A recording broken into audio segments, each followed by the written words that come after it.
الحمد لله وكفى وسلام على عباده الذين اصطفى أما بعد أعوذ بالله من الشيطان الرجيم بسم الله الرحمن الرحيم والوزن يومئذ الحق فمن ثقلت موازينه فأولئك هم المفلحون ومن خفت موازينه فأولئك الذين خسروا أنفسهم بما كانوا بآياتنا يظلمون صدق الله العلي العظيم دل تجھ کو دیا حق نے تو حق اس کا ادا کر دل تجھ کو دیا حق نے تو حق اس کا ادا کر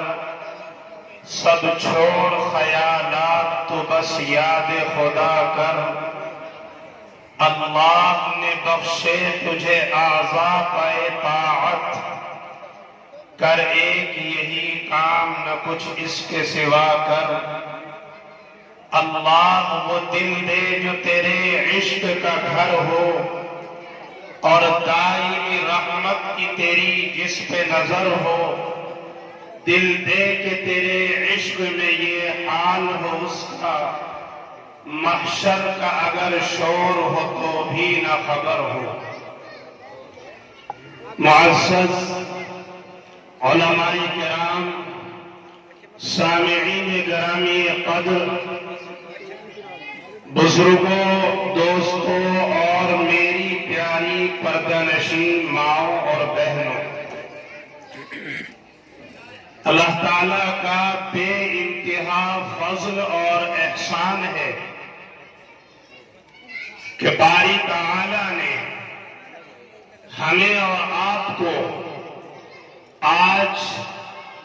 ایک بابرکت اور بامقصد عظیم الشان محفل میں شرکت کی سعادت نصیب فرمائی ہے یہ مجلس جو ہر سال اس جگہ پر جامعہ تحسین البنات کے تحت حضرت مولانا مسرور صاحب مفتاحی دعوت برکاتہم کی زیر نگرانی منعقد ہوتی ہے یہ مجلس ختم بخاری شریف کی مجلس بخاری شریف وہ عظیم تصنیف اور وہ جامع کتاب ہے کہ جس پر تمام محدثین کا متفقہ فیصلہ ہے کہ اللہ کی کتاب کے بعد اللہ کے مقدس کلام کے بعد قرآن کریم کے بعد اگر کوئی کتاب سب سے اعلیٰ مقام رکھتی ہے اگر کوئی کتاب سب سے زیادہ صحیح اور سب سے زیادہ مقبول کتاب ہے تو وہ امام بخاری علیہ الرحمہ کی یہی عظیم تصنیف اور یہی عظیم کتاب ہے کہ جس کتاب کے ختم کی مناسبت پر آج آپ کی یہ مجلس منعقد کی گئی ہے امام بخاری علیہ الرحمہ نے اس کتاب کے اندر نبی کریم صلی اللہ تعالی علیہ وسلم کی احادیث کے آپ کے ارشادات کے آپ کے فرمودات اور آپ کے فرامین کے ایک عظیم اور بڑے ذخیرے سے تقریباً 6 لاکھ سے زائد احادیث کے ذخیرے سے 6000 سے زائد حدیثوں کو منتخب کیا ہے اور ان حدیث احادیثوں کو منتخب کر کے دین کے مختلف شعبوں کی مناسبت سے ابواب میں تقسیم کر کے اس کتاب کے اندر جمع فرمایا ہے۔ امام بخاری علیہ الرحمہ نے اپنی اس کتاب میں دین کے تمام شعبوں کو ان احادیث کی شکل میں بیان کیا ہے۔ چنانچہ ابتدا سے امام بخاری علیہ الرحمہ نے ایک ترتیب قائم کی ہے کہ سب سے پہلے ان روایات اور ان احادیث کو بیان کیا ہے کہ جن روایات میں، جن احادیث میں عقائد کو بیان کیا گیا ہے کہ ایک مسلمان کا عقیدہ کیا ہونا چاہیے، ایک مسلمان کے عقائد کیا ہونے چاہیے، ایک مسلمان کا ایمان کیسا ہونا چاہیے، اللہ کے سلسلے میں اور اللہ کے پیغمبروں کے سلسلے میں، اللہ کے فرشتوں کے سلسلے میں، اللہ کے بندوں کے سلسلے میں، اللہ کی مخلوقات کے سلسلے میں ایک مسلمان کے عقائد کیا ہونے چاہیے، ایک مسلمان کا ایمان کیسا ہونا چاہیے۔ مثال کے طور پر ہمارا اہل سنت والجماعت کا عقیدہ یہ ہے، بلکہ پوری امت مسلمہ کا دہریہ اور منکرین کے علاوہ سب کا عقیدہ یہ ہے کہ اللہ کی ذات یکتا ہے، اللہ کی ذات تنہا ہے، اللہ کی ذات میں ذرہ برابر اس کا کوئی شریک نہیں ہے۔ اللہ کی صفات اللہ کے ساتھ مخصوص ہے، اللہ کی صفات میں اللہ کے ساتھ کوئی شریک اور شہیم نہیں ہے۔ یہ الگ بات ہے کہ اللہ کی بہت ساری صفات وہ ہے کہ جن صفات کا اطلاق بندوں پر بھی ہوتا ہے۔ مثال کے طور پر اللہ متکلم ہے، بولنے والے ہیں، بندہ بھی متکلم ہوتا ہے، بولتا ہے۔ اللہ سننے والے ہیں، بندے کے اندر بھی اللہ تعالیٰ نے سننے کی صلاحیت رکھی ہے اور بندے کو بھی سننے کی صفت کے ساتھ متصف کیا ہے۔ اللہ دیکھنے والے ہیں، بندے کو بھی اللہ نے نظر عطا فرمائی ہے، بینائی عطا فرمائی ہے، بینائی کی قوت عطا فرمائی ہے۔ تو بہت ساری صفات ایسی ہیں جو اللہ کی صفات ہے، لیکن ان صفات کا اور ان ناموں کا اطلاق بندوں پر بھی ہوتا ہے۔ البتہ اللہ کی صفات جیسی ہیں ویسی بندوں کی صفات نہیں ہے، بلکہ اللہ کی صفات میں اور بندوں کی صفات میں فرق ہے۔ اللہ کا سننا کیسا ہے؟ اللہ کا سننا ایسا ہے کہ اللہ تعالیٰ ہر آن ہر گھڑی ہماری تمام باتوں کو، ہماری آوازوں کو، پوری کائنات کی آوازوں کو، تمام مخلوقات کی آوازوں کو ہر لمحہ سن رہا ہے۔ بندے کی قوت سماعت اس طرح کی نہیں ہے۔ تو اللہ کی صفات الگ ہے جو صرف اللہ ہی کی شایان شان ہے۔ بندہ ان صفات میں اللہ کا شریک اور شہید نہیں ہے۔ یہ الگ بات ہے کہ ان ناموں کا اطلاق بندے کی صفات پر بھی ہوتا ہے۔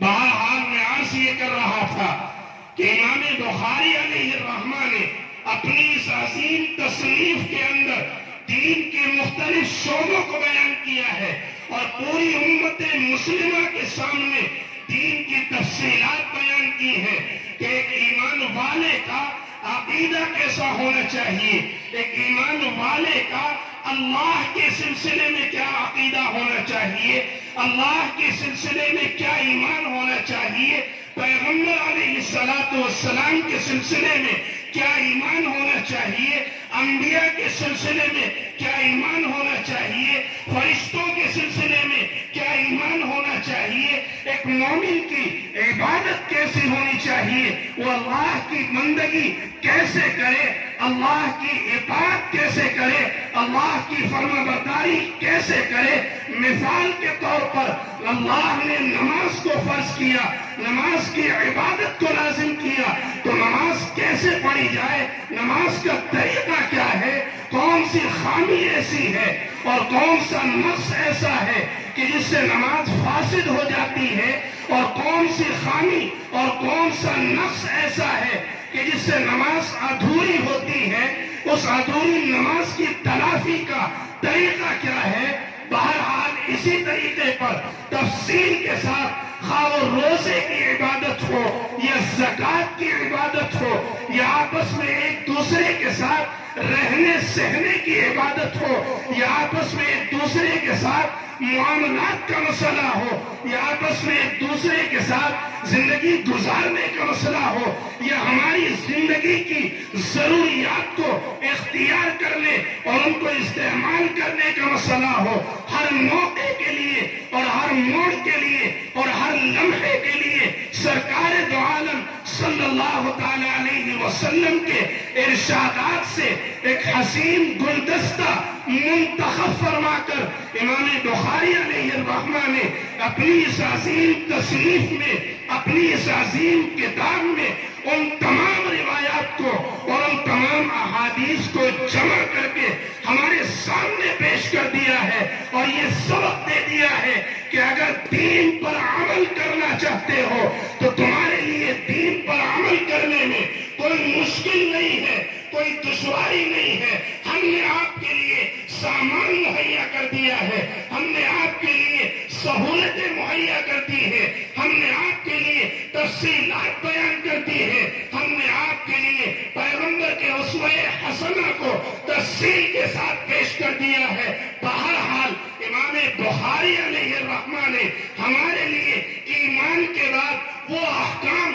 اور وہ اعمال اور وہ اقوال کہ جن کو اختیار کرنے کا، جن پر گامزن رہنے کا، جن کے مطابق زندگی گزارنے کا مجھے اور آپ کو اللہ نے حکم دیا ہے، رسول اللہ نے حکم دیا ہے، ان پر عمل کو آسان کرنے کے لیے تمام تر تفصیلات امام بخاری علیہ الرحمہ نے اپنی اس عظیم تصنیف کے اندر جمع فرما کر ہمارے لیے سہولت کا سامان مہیا کر دیا ہے۔ میرے بھائیوں، مجھے اور آپ کو اور پوری انسانیت کو اللہ تعالیٰ نے ایک خاص مقصد کے لیے پیدا کیا ہے۔ خود قرآن کریم کے اندر اللہ تعالیٰ اس مقصد کو یوں بیان فرما رہے ہیں، وَمَا خَلَقْتُ الْجِنَّ وَالْإِنسَ إِلَّا لِيَعْبُدُونَ، کہ میں نے جنات اور انسان کو اس لیے پیدا کیا ہے کہ وہ دنیا میں آنے کے بعد میری عبادت کرے، میری اطاعت کرے، میری فرما برداری کرے، میرے احکام کے مطابق زندگی گزارے، میرے پیغمبر سرکار دو عالم صلی اللہ تعالی علیہ وسلم کے طریقے کے مطابق زندگی گزارے۔ حدیث قدسی ہے، اللہ ارشاد فرماتے ہیں، کنتو کنزا مخفیا، میں ایک چھپا ہوا خزانہ تھا، اردت ان اعرف، میں نے چاہا کہ میں پہچانا جاؤں، فخلقت الخلق، تو میں نے مخلوق کو پیدا کر دیا۔ معلوم ہوا کہ اللہ تعالیٰ نے مجھے اور آپ کو اور پوری انسانیت کو اور تمام جنات کو اپنی معرفت کے لیے، اپنی پہچان کے لیے، اپنی اطاعت کے لیے اور اپنی بندگی کے لیے پیدا کیا ہے۔ اسی بندگی کو اور اسی اطاعت کو اور اسی فرما برداری کو آسان کرنے کے لیے اکابر اور مشائخ نے، علماء کرام نے، محدثین نے، مجتہدین نے بڑی بڑی خدمات انجام دے کر احکام کو قرآن سے مستنبط کر کے اور نبی کریم صلی اللہ تعالی علیہ وسلم کی احادیث کے ذخیرے سے مسائل کا استنباط کر کے ہمارے لیے راہ عمل آسان کی ہے، تاکہ ہم آسانی کے ساتھ اللہ کے احکام پر عمل کر سکیں، اللہ کے محبوب کے سنت، محبوب کی سنت اور محبوب کے طریقے کو اپنا کر زندگی گزار سکے، اور ہم اپنی زندگی کو دنیا اور آخرت کی کامیاب اور کامران زندگی بنا سکیں۔ آج کی یہ مجلس ہمیں یہی سبق دے رہی ہے۔ اس جامعہ سے اور اس ادارے سے اور اس مدرسے سے ہر سال عالماؤں کی ایک جماعت فارغ ہوتی ہے. اس سال بھی ہمارے شاگرد محترم مفتی محمد علی اکبر جو اسی جامعہ کے اور اسی ادارے کے ایک اہم اور بڑے استاذ ہیں اور حدیث کی خدمت انجام دے رہے ہیں، انہوں نے بتایا کہ اس سال بھی 8 طالبات اور 8 عالمائیں اس ادارے سے اور اس مدرسے سے فارغ ہو رہی ہیں. یہ 8 عالمائیں اور 8 طالبات وہ ہیں کہ جنہوں نے اس دین کی تعلیم کو حاصل کر کے آج اس دینی تعلیمی سفر کو مکمل کیا ہے اور آج وہ فارغ ہونے جا رہی ہیں. ان کے سروں پر دستار رکھی جائے گی اور انہیں بخاری شریف، امام بخاری علیہ الرحمہ کی اس عظیم تصنیف اور اس مبارک کتاب کا آخری درس دیا جائے گا. اس کے بعد وہ عالماؤں کی سند حاصل کر کے اپنے گھروں کو لوٹیں گی. ایک زمانہ آئے گا کہ یہ عالمائیں اور یہ طالبات جو آج آپ کے اس جامعہ سے اور اس مدرسہ تحسین البنات سے فارغ ہو رہی ہیں، کل یہ دوسرے گھروں کی زینت بنیں گی اور ان گھروں میں جا کر دین کی شعائیں روشن کرنے کا سبب بنیں گی. دین کا چراغ بن کر کے ان گھروں کو روشن کریں گی، ان گھروں کے پڑوس کو روشن کریں گی. تو میرے بھائیوں، یہ عالمائیں جو آج آپ کو تیار مل رہی ہے، یہ کوئی معمولی نعمت نہیں ہے. یہ اللہ کی جانب سے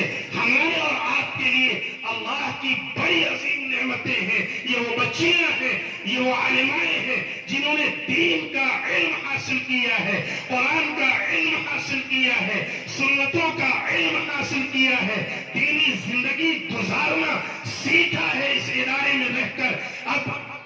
اس دین کو سیکھنے کے بعد انشاءاللہ یہ رہتی زندگی تک، جب تک یہ زندہ ہے، جب تک یہ حیات ہے، خود بھی قرآن و سنت کے مطابق زندگی گزاریں گی انشاءاللہ تعالی. اور جہاں کہیں بھی رہیں گی دوسروں کے لیے بھی قرآن و سنت کی اشاعت کا، قرآن و سنت کو پھیلانے کا، قرآن و سنت کے پیغام کو عام کرنے کا سبب بنیں گی. ان چراغوں سے اور چراغ چلیں گے، دین کی روشنی پھیلے گی، دین کے چراغ روشن ہوں گے اور یوں امت مسلمہ کے اندر اس دین کی اشاعت کا اللہ تعالیٰ یہ انتظام فرماتے رہے. بہرحال میں عرض یہ کر رہا تھا کہ میری اور آپ کی تخلیق کا مقصد اللہ کی اطاعت اور اللہ کی فرما برداری اور اللہ کی بندگی ہے. اسی میں میرے لیے دنیا کی بھی کامیابی ہے اور آخرت کی بھی کامیابی ہے. اس دنیا کی زندگی عارضی ہے، فانی ہے، ختم ہونے والی ہے. مجھے اور آپ کو اس دنیا کے اندر آخرت کی ہمیشہ کی زندگی کی تیاری کے لیے پیدا کیا گیا ہے. وہی کی زندگی کو کامیاب اور کامران بنانے کے لیے مجھے اور آپ کو اس دنیا کے اندر بھیجا گیا ہے. آپ کو معلوم ہے ایک دن آئے گا میں اور آپ اس دنیا سے رخصت ہوں گے اور مجھے اور آپ کو اللہ کے سامنے حاضر ہونا ہے، اللہ کے حضور پیش ہونا ہے اور اللہ کو حساب و کتاب دینا. قرآن کریم کی ایک آیت مبارکہ میں نے آپ حضرات کے سامنے تلاوت کی تھی، جس آیت کے اندر اللہ ارشاد فرما رہے ہیں کہ اس دنیا سے رخصت ہونے کے بعد اللہ کے سامنے پیشی کے بعد میرا اور آپ کا حساب و کتاب ہونا ہے. میرے اور آپ کے اعمال کو ترازو میں تولا جانا ہے، انصاف کی ترازو میں رکھ کر ان اعمال کو پرکھا جانا ہے. قرآن نقل کر رہا ہے، اللہ بیان فرما رہے ہیں وَالْوَزْنُ يَوْمَئِذٍ الْحَقِّ. میرے اور آپ کے اعمال، میرے اور آپ کے اقوال اور میرے اور آپ کے عقائد، یعنی میری اور آپ کی سوچ، میری اور آپ کی فکر اور میرے اور آپ کے اعضاء سے صادر ہونے والے اعمال اور میری زبان سے نکلنے والے یہ کلمات، یہ نکلنے والے اقوال اور یہ نکلنے والی باتیں اور یہ الفاظ، ان تمام کا مجھے اور آپ کو حساب دینا ہے. ان تمام کو انصاف کی ترازو میں رکھا جانا ہے اور یہ وزن حق ہے. اللہ فرما رہے ہیں وَالْوَزْنُ يَوْمَئِذٍ الْحَقِّ. قیامت کے دن اعمال کا تولا جانا، افعال کا تولا جانا، اقوال کا تولا جانا اور عقائد کا تولا جانا یہ حق ہے۔ اللہ کی جانب سے صاف اور واضح اعلان ہے کہ میرے اور آپ کے اعمال کو، میرے اور آپ کے اقوال کو، میرے اور آپ کے عقائد کو انصاف کی ترازو میں اللہ رکھیں گے، اور ان اعمال و افعال کو اور ان اقوال و عقائد کو تولا جائے گا۔ پھر تولنے کے بعد فیصلہ ہوگا کہ کون بندہ ایسا ہے جس نے وہ اعمال کیے ہیں کہ ان اعمال کی بنیاد پر وہ جنت کا مستحق ہے، اللہ کی رضا کا اور اللہ کی خوشنودی کا مستحق ہے، اور کون اللہ کا بندہ ایسا ہے جس نے بدعملیہ کی ہے، بد کرداری کی ہے، بد زبانی کی ہے، عقائد میں بگاڑ پیدا کر کے رکھا ہے، زندگی کو تباہ و برباد کیا ہے۔ اس کے اعمال اس لائق ہوں گے کہ ان سے اللہ ناراض ہوں گے، وہ جہنم کے استحقاق کا سبب ہوں گے، ان کی بنیاد پر بندہ جہنم کا مستحق ہوگا۔ قرآن عرض کر رہا ہے، قرآن اعلان کر رہا ہے، فَمَنْ ثَقُلَتْ مَوَازِينُهُ فَأُولَئِكَ هُمُ الْمُفْلِحُونَ۔ جن بندوں کے اعمال کا پلڑا بھاری ہوگا، یہی وہ بندے ہیں جنہیں اللہ کی خوشنودی حاصل ہوگی، اللہ کی رضا حاصل ہوگی، جنت حاصل ہوگی، اور یہ بندے آخرت میں کامیاب ہوں گے۔ وَمَنْ خَفَّتْ مَوَازِينُهُ فَأُولَئِكَ الَّذِينَ خَسِرُوا أَنفُسَهُمْ بِمَا كَانُوا بِآيَاتِنَا يَظْلِمُونَ۔ اور جن کے اعمال کا پلڑا ہلکا ہوگا، کیوں ہلکا ہوگا؟ اس لیے کہ انہوں نے اللہ کی نافرمانیاں کی ہے، اللہ کے احکام کو توڑا ہے، پیغمبر علیہ السلام کے اسوے کو پسے پشت کیا ہے، آپ کے طریقے کو پسے پشت ڈالا ہے۔ یہ وہ لوگ ہوں گے کہ ان کی ان بدعمالیوں کی بنیاد پر ان کے اعمال کا پلڑا ہلکا ہوگا، اور یہ اعمال کے پلڑے کا ہلکا ہونا یہ جہنم میں جانے کا سبب بنے۔ علماء نے لکھا ہے کہ اعمال جن بندوں کے تولے جائیں گے وہ کون بندے ہوں گے؟ اعمال کے تولے جانے کے اعتبار سے بندوں کی مختلف قسمیں ہوں گی۔ ایک جماعت تو وہ ہوگی جس نے پوری زندگی اللہ کا انکار کر کے، اللہ کی نافرمانی کر کے، کفر کر کے زندگی گزاری ہے، اور کفر ہی میں یہ جماعت اس دنیا سے رخصت ہوئی۔ ایسی جماعت کے سلسلے میں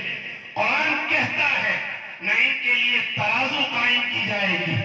نہ ہی ان کے لیے انصاف کے لیے کوئی پیمانہ قائم کیا جائے گا، نہیں، بغیر حساب و کتاب کے پہلی ہی مرتبہ ابتداء ان کے لیے جہنم کا فیصلہ ہوگا۔ أولئك الذين كفروا بآيات ربهم ولقائه فحبطت أعمالهم فلا نقيم لهم يوم القيامة وزنا۔ قرآن کہہ رہا ہے اللہ کے وہ بندے جنہوں نے اللہ کا انکار کیا، اللہ کے احکام کو توڑا، پیغمبر کے طریقے کو پسے پشت ڈالا، اللہ کی آخرت کی ملاقات کا انکار کیا، ان کے تمام اعمال برباد ہو گئے ہیں، اور اللہ تعالیٰ ان کے لیے آخرت میں اعمال کو تولنے کے لیے کوئی ترازو قائم نہیں کریں گے، بلکہ بلا حساب و کتاب کے ان تمام کو جہنم میں ڈال دیا ہے۔ دوسری ایک جماعت ہے کہ جس نے ایمان کو قبول کرنے کے بعد، ایمان لانے کے بعد نیکیاں ہی نیکیاں کی ہے، ان کے نامے اعمال میں کوئی گناہ نہیں ہے۔ اگر کوئی گناہ زندگی میں بشریت کے تقاضے کی بنیاد پر ان سے ہو بھی گیا تھا تو انہوں نے اس گناہ کے لیے اللہ سے توبہ کر لی تھی، اللہ سے استغفار کر لیا تھا، اللہ سے اپنی مغفرت کرا لی تھی، اللہ کے سامنے گر گڑا کر، اللہ کے سامنے رو کر، اللہ کے سامنے عجز و نیاز کر کے اپنے اللہ کو منا لیا تھا۔ اس منا لینے کی وجہ سے، پکی اور سچی توبہ کر لینے کی وجہ سے انہوں نے اللہ سے اپنے گناہوں کی معافی کرا لی، اور باقی ان کی تمام اعمال جو تھے وہ نیکیاں ہی نیکیاں تھی۔ معلوم ہوا کہ ان کی زندگی میں اور ان کے نامے اعمال میں صرف نیکیاں ہیں، ان کا بھی کوئی حساب و کتاب نہیں ہوگا، ان کے اعمال کو بھی نہیں تولا جائے گا، بلکہ ان کو بھی بلا حساب و کتاب کے جنت میں داخل کر دیا جائے۔ پہلی جماعت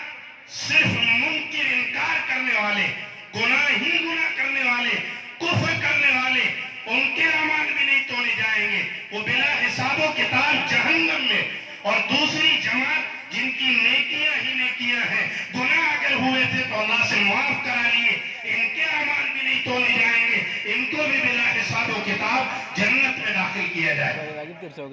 لیکن سرکار دو عالم صلی اللہ تعالی علیہ وسلم ارشاد فرماتے ہیں کہ یہ جو جماعت ہے جن کی نیکیاں ہی نیکیاں ہوں گی، جنہیں بلا حساب و کتاب کے جنت میں داخل کیا جائے گا، ان کو اللہ ایک اعزاز اور عطا فرمائیں گے۔ وہ اعزاز کیا ہوگا؟ وہ اعزاز یہ ہوگا کہ ان میں سے ہر 1000 کو یہ اختیار دیا جائے گا کہ وہ جہنم سے 70,000 مومنوں کو، 70,000 ایمان والوں کو، جنہوں نے اپنے گناہوں کی وجہ سے اپنے آپ کو جہنم کا مستحق بنا لیا تھا، نکال کر کے اپنے ساتھ جنت میں لے جائے۔ اسی کو سرکار دو عالم صلی اللہ تعالی علیہ وسلم یوں ارشاد فرماتے ہیں، وعدنی ربی ان يدخل الجنة 70,000 مع كل 1000 70,000۔ آپ فرماتے ہیں کہ میرے رب نے مجھ سے وعدہ کیا ہے کہ میرا رب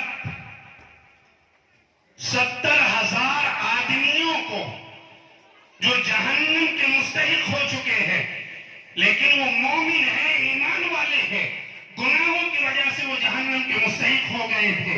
اللہ ان بندوں کو جو بلا حساب و کتاب کے جنت میں جا رہے ہیں اختیار دیں گے کہ ہر 1000 70,000 کو اپنے ساتھ جنت میں لے جائے۔ اس طریقے پر 47,30,000 آدمیوں کو، اہل ایمان اور مسلمانوں کو اللہ تعالیٰ ان کے ساتھ جنت میں داخل فرمائے۔ یہ بھی وہ لوگ ہیں جو بلا حساب و کتاب جنت میں داخل ہوں گے۔ پھر ایک جماعت ہوگی،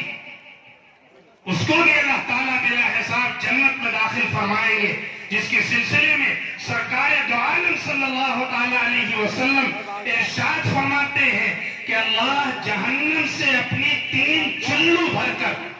جہنم سے اپنی 3 لپیں بھر کر، اور اللہ کی لپ کیسی، اللہ کی چلو کیسی، میری اور آپ کی طرح نہیں، ہمیں اس کی کیفیت معلوم نہیں، جیسی اللہ کی شایان شان ہے، اللہ اپنی شایان شان اپنی چلو اپنی لپیں بھر کر کے، 3 لپیں بھر کر کے جہنم سے نکالیں گے اور ان کو بھی جنت میں داخل فرمائیں گے۔ تو یہ 4 جماعتیں ایسی ہیں جن میں سے ایک جماعت بلا حساب و کتاب جہنم میں، اور 3 جماعتیں بلا حساب و کتاب جنت میں۔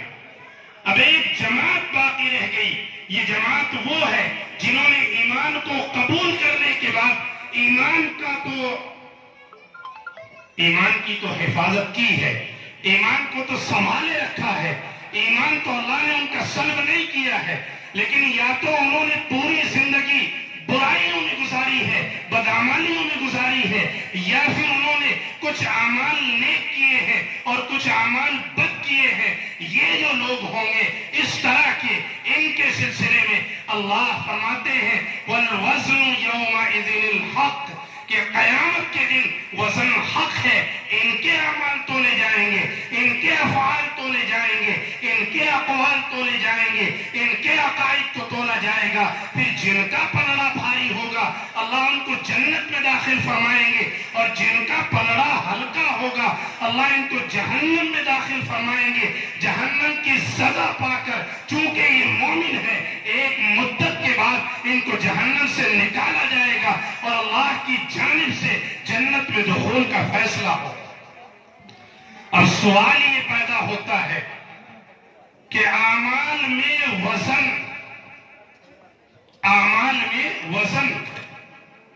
یہ جنت میں جانے کا سبب ہے۔